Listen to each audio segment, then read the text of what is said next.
Well, hey, real estate fans, welcome back to HomeNest Property Management Podcast. I'm Alice Lima. I'm principal broker of HomeNest Property Management. And today, because it's a holiday season, we're going to talk about increasing your portfolio with a family member and some of the advantages and pitfalls of those kind of arrangements.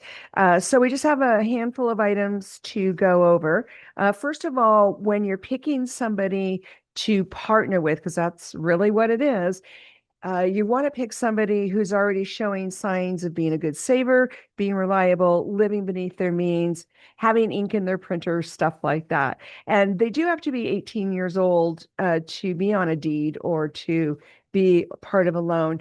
But even younger people will show signs of reliability. That's what I call it. So that's the first thing is pick your target partner with those items in mind.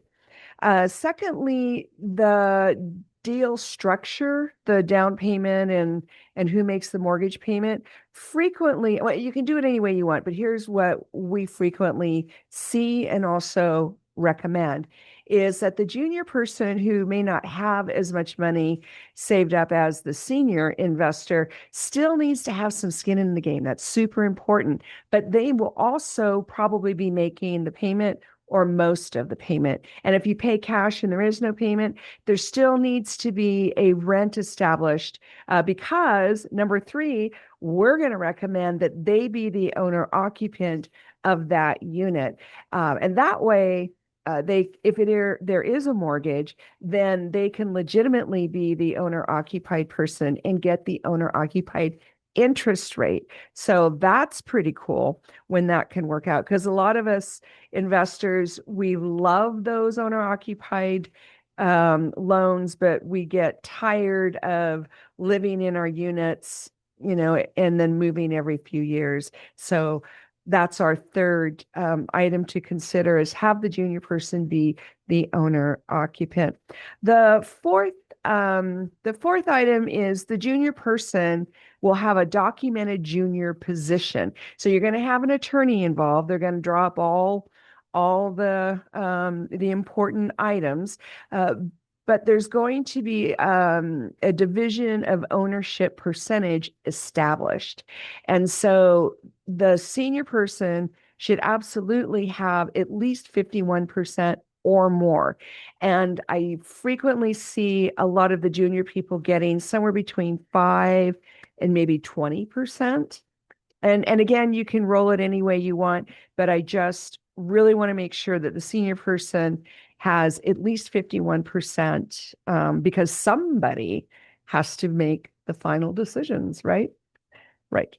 And then lastly, the the recommended length of time for these arrangements in my world is 3 to 5 years. That's not very long. And again, you can do anything you want, but in 3 to 5 years, the younger person will be more mature. The asset will probably be worth quite a bit more.